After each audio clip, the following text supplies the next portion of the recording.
Nagising si Benedict dahil sa tunog ng phone niya, mukhang kanina pa ito tumatawag. But when he picked up his phone, ay siya naman ang pagkapatay ng tawag.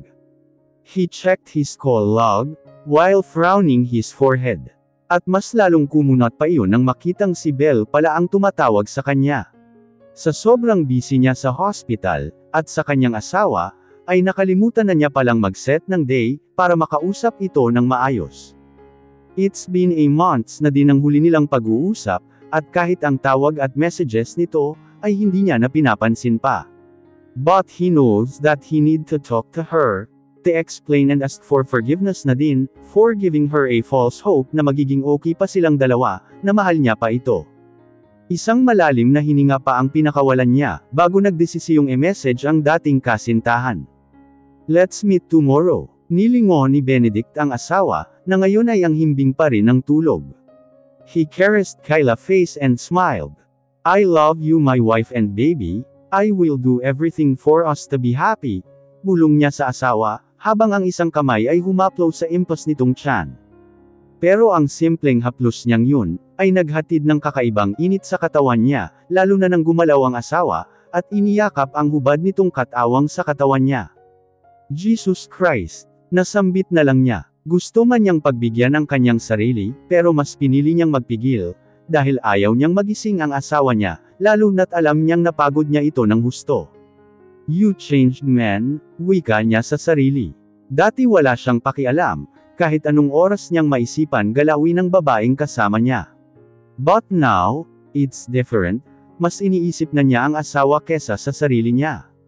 Minsan pa niyang hinalikan ang asawa, bago bumangon para kumuha ng bibihisan ni Kyla. Pagpasok niya ng walk-in closet, nakangiti siyang pinagmasdan ng mga gamit nilang dalawa, na magkakasama sa isang lagayan.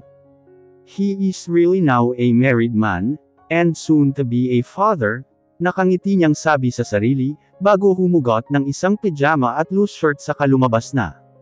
He slowly dressed up his wife, para hindi ito magising.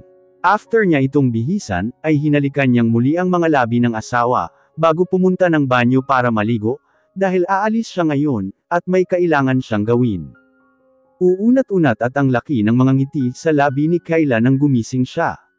Pero ganoon na lang ang panghahaba ng nguso niya, nang makitang wala na sa tabi niya si Benedict. Nagdasal muna siya bago nagdesisyong bumaba na ng higaan, at ganoon na lang ang ngiti niya, nang makitang nakabihis na pala siya. She was so sure na si Benedict ang nagbihis sa kanya. Hindi niya tuloy mapigilan na hindi kiligin, lalo na nang maalala ang mga nangyari kagabi. Hindi niya akalain na may ganoon kadaming energy ang asawa niya, at pati siya nagulat sa kanyang sarili na may kapulyahan din pala siyang tinatago. Tinapik-tapik niya ang magkabila niyang pisngi, dahil alam niyang namumula ang mga iyon, then pumasok na siya sa banyo para maligo na din. Pagkatapos niyang maligo at magbihis ay bumaba na siya, at nadatnan niya na nag-uusap si Mela at Rowan, at tila baga may hindi pagkakaunawaan ang dalawa. Magsasalita na sana siya para batiin ang dalawa, nang biglang lakas ng boses si Rowan, kaya natahimik na lang siya, at nakinig sa dalawang nagsasagutan. Maghihiwalay din yan na dalawa, pastahan pa tayo Mela. Rinig niyang sabi nito. Pwede ba? Tumigil ka na sa paghahangad ng paghihiwalay ng love team ko, dahil hindi yan mangyayari, masyado ka kasing loyal doon sa babaeng Polaka, sagot naman ni Mela dito, na halata na ang inis sa kausap. Basta sa akin pa rin ang huling halakhak, tandaan mo mas matimbang pa rin ang first love, kesa sa pangalawa. Hindi kaya, sa nakikita ko mas mahal ni Sir Benedict si Ma'am Kyla, kesa doon sa babaeng Polaka, na mabait lang pagkaharap at kasama si Sir Benedict, pero pag wala, akala mo sinong Reyna Makautus. Tingnan na lang natin Mela. Ayoko nang magsalita, wala kang kwentang kausap puro ka Ma'am Kyla, makaalis na nga. Ay nga pala once na nakabalik dito si Ma'am Belle, ikaw ang una-una kong ipapatanggal dito. She, galit na sabi nito at tinalikuran na si Mela. She ka din. Bagay kayong magsama parehong masama ang ugali. Pahabol na sigaw din ni Mela, na hindi naman pinansin ng isa. Mela, tawag niya dito na agad naman itong ikinalinggan, habang nanlalaki ang mga mata. Hala, Ma'am Kyla, kanina pa po ba kayo dyan? Tila nag-aalalang tanong sa kanya nito. Enough lang para marinig ko ang sagutan yung dalawa, sagot niya dito. Sorry po, don't be, para na kitang kapatid, pero sana pag ganun wag mo nang pinapatulan pa. Mag-aaway lang kayo niyan, kausap niya dito. Panong hindi ko po siya papatulan, sumusobra na po kasi siya Ma'am Kyla, kung ano-ano ang sinasabi tungkol sa'yo, abay syempre hindi naman ako papayag na ganunin kanya no. Hayaan mo na, akala mo ba hindi ko alam, at hindi ko naririnig minsan ang mga sinasabi niya, Tego hindi ko siya kinakausap about dyan, dahil opinyon niya yan, hindi naman lahat ng tao mapiplease natin na magustuhan tayo. Siguro ganoon talaga niya kagusto si Belle, para kay Sir Benedict mo at hindi ako, paliwanag niya dito. Hindi yun pwede Ma'am Kyla, nagalit ako ngayon kasi dinadamay niya pati magiging anak nyo. Sumbong pa nito. Tumaas naman ang kilay niya sa narinig. Anong ibig mong sabihin na sinasali? Ma'am Kyla, ang sabi niya bumait lang naman si Sir Benedict sa'yo, dahil dyan sa pinagbubuntis nyo, pero once na mawala daw yan for sure maghihiwalay din kayo. Aba, sino ang matutuwa dyan sa sinabi niya? Para bagang naghahangad siya na mawala ang baby nyo, kaya hindi na ako nakapagpigil, at sinagot ko na, mahabang sumbong pa nito. Sinabi niya yun. Oh well, sa part na bumalik ang Sir Benedict mo, marahil dahil nga sa magiging anak namin, pero ramdam ko din ang laking pagbabago niya sa akin, kung paano niya ako etroto at alagaan ngayon, malungkot niyang saad sa kausap. At isa sa maghinihiling ko na sana tuloy-tuloy na ta. Pero pag anak ko na ang nadadamay ibang usapan na yan Mela. Mariin niyang sabi sa dalaga. Yun na nga Ma'am Kyla, what if sabihin po kaya natin yan kay Sir Benedict? Iba po kasi talaga pakiramdam ko kay Rowan. Hindi na, ako na lang ang kakausap, tanggi niya dito, na sinang-ayunan naman ni Mela. Ay, nga pala Mela, nakita mo ba o nagpaalam man lang ba sa inyo si Benedict? Tanong niya dito habang naglalakad sila patungong kitchen. Ay, opo. Ang sabi huwag daw po namin ikaw iistorbuhin, at tulog ka pa daw po, basta make sure daw po na paggising nyo, ay ready na ang pagkain at ang gatas nyo, nakangiti nitong sabi sa kanya na ikinangiti din niya. Ang sweet ni Sir no ma'am. Mapapasana all ka na lang talaga, kinikilig pang sabi nito. Sira ka talaga, tanging nasambit na lang niya. Nasa kalagitnaan ng pagkain si Kyla, nang biglang mag-ring ang phone niya, at nang tingnan niya iyon ay ang asawa lang naman niya ang tumatawag. Ini-accept niya ang tawag, at bumungad kaagad sa kanya ang gwapong-gwapong mukha ni Benedict, dahil naka-video call ito. Wife, tawag nito sa kanya. Where are you? Nakasimangot niyang tanong dito, na akala mo batang nagtatampo. Something came up my wife, kaya need ko umalis ng maaga, but don't worry I'll be home early to pick you up there, wika nito. Kyla raised her eyebrow. Why? Where are we going? Takang tanong niya sa asawa. Basta, wait have you eaten your breakfast? How about your milk? Itinaas naman niya ang kanyang plato, para makita nito na kumakain na siya, at isinunod niyang ipinakita ang gatas na hawak niya. Good. Don't do anything na mapapagod ka ha, mag-rest lang and wait for me, saad pa nito. Tumango naman siya dito at ngumiti. Opo, gotta go now, see you later my wife palam nito. See you later, saad naman niya dito. She was about to press the end button, nang biglang may mahadjap siyang babae na palabas ng bahay. Benedict where are you?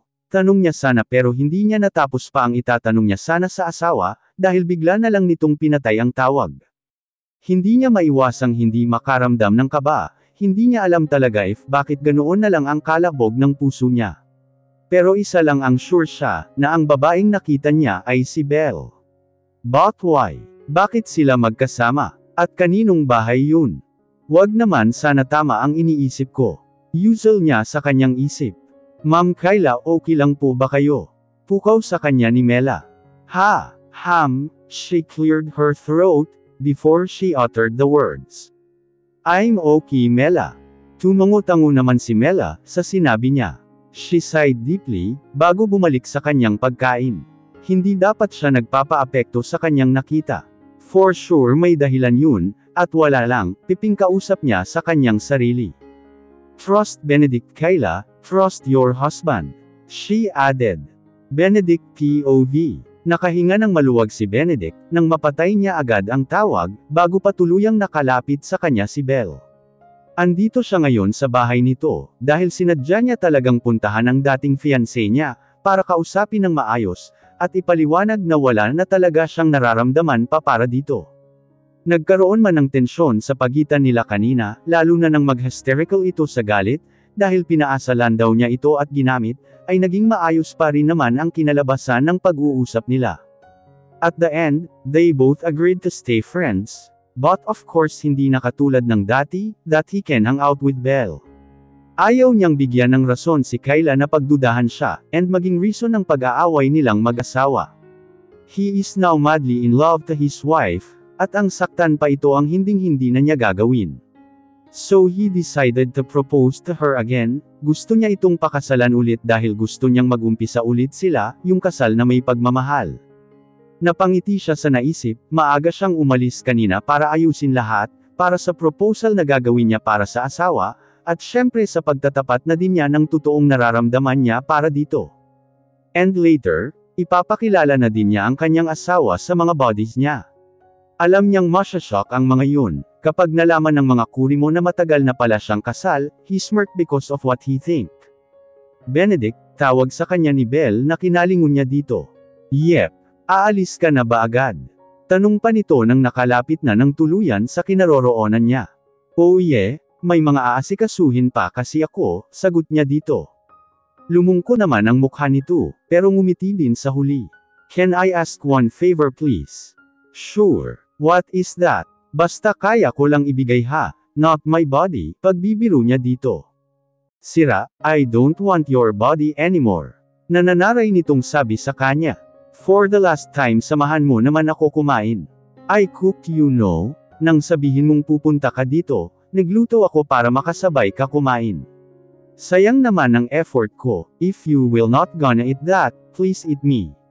I mean it with me, for the last time. Please, she pleaded. Benedict sighed deeply. Okay fine, but there's no next time na ha, pagpayag niya dito. Nakitaan naman niya ng saya, at tuwa ang mga mata ng dalaga. Yes, let's go. Masayang yakag ulit nito sa kanya papasok, habang nakaangkla pa ang mga kamay nito sa kamay niya. Sit down, ipinaghanda kita ng favorite mo, alam mo ba? Thanks, akmang aabutin na sana niya ang kanin, nang maunahan siya nito. Ako na, para kahit paano for the last time mapagsilbihan naman kita, just like what I did before, kung di ko lang pinili ang career ko, she sadly said. That's enough Belle, past is past. We both have our own lives now, I am happy now, and I want you to be happy too, wika niya dito. Yeah, I know. Oh siya, eat it all ha, saad pa nito matapos siyang lagyan ng ulam. Ngumiti na lang siya dito, bago nag-umpisang kumain. Nakakailang subo pa lang siya, nang mapansin niyang tila hindi man lang ito kumakain, at nakatutok lang ang tingin nito sa kanya. Why? Hindi na niya natapos pa ang sasabihin, nang biglang manlabo ang kanyang paningin. What did you? Tanging nasambit niya, bago tuluyang nilamon ng kadiliman si Benedict. Nakangiting nakatingin si Belle sa dating kasintahan, na ngayon ay nakayukyek na sa may mesa, at wala nang malay.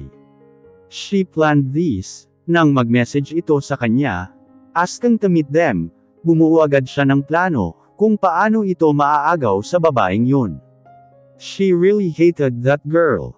She still couldn't believe na napalitan siya nito agad sa puso ng dating kasintahan.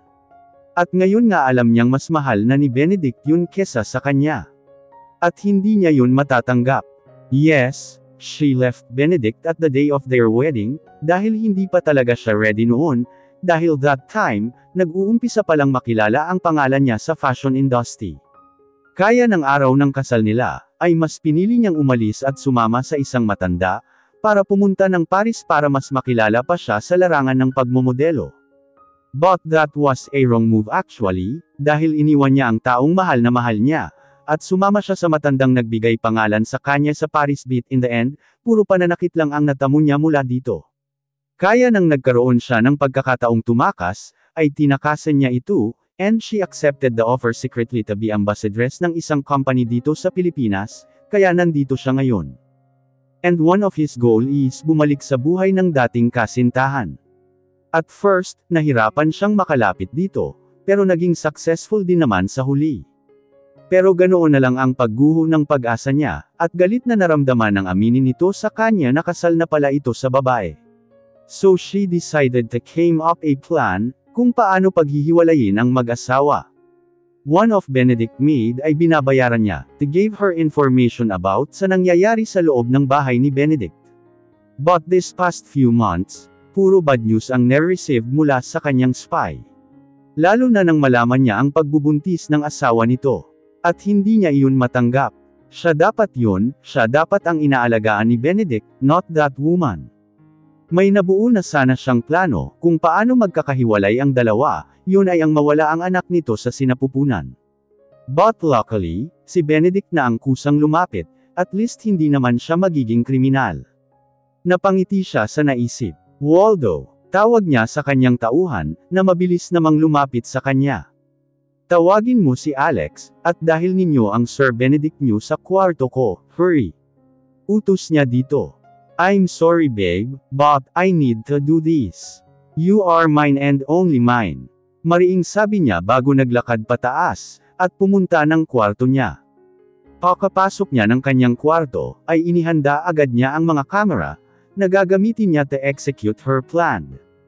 But changed her mind later on, nang maisip na mas maganda, if personal nitong makikita silang dalawa ni Benedict na magkasama. Ma'am, andito na po si Sir, antag ng tauhan niya, na ikinalinggan niya sa may pintuan. Ihiga niyo na yan, utos niya sa mga ito, na agad naman ang mga ito sinunod, at lumabas na pagkatapos. Ano kaya ang magiging reaksyon ng asawa mo, pag nakita tayo sa ganitong tagpo? Can't wait babe to see her face in a shock. Mala-evil ng ngiti niyang bulong dito, habang isa-isang tinatanggal ang suot niyang damit. After she undressed herself, sinunod naman niyang habaran si Benedict, na hanggang ngayon ay wala pa ring malay. Oh well, kahit ano pang gawin niya dito, ay hindi naman ito na magigising, sa lakas ng gamot na ginamit niya dito, 24 hours pa ito bago magising. And she doesn't care if paggising nito ay kamuhian siya ng lalaki, what matters to her is masira niya ang relasyon ng dalawa. Babe, you're still so amazed na saad ni Belle nang mapagmasdan ng kahabdan ng lalaki, lalo na ang parteng gusto niya dito. She knows how gifted Benedict is. At ilang beses na din niyang nakita iyon, at yun naghinahanap-hanap niya sa naging mga lalaki niya. Kinuha niya muna ang kumot, at kinumutan niya ang katawan nito. Bago binalingan ang phone ni Benedict, na nakalagay sa bedside table niya. Tumaas ang mga kilay niya, sabay sa pag-iinit ng kanyang ulo nang makitang larawan ng asawa ang nasa wallpaper nito. Benedict is mine. Tingnan natin if kaya mo pang mahalin si Benedict sa gagawin ko. Gigil na wika niya, habang nakatingin sa screen ng phone ng dating kasintahan.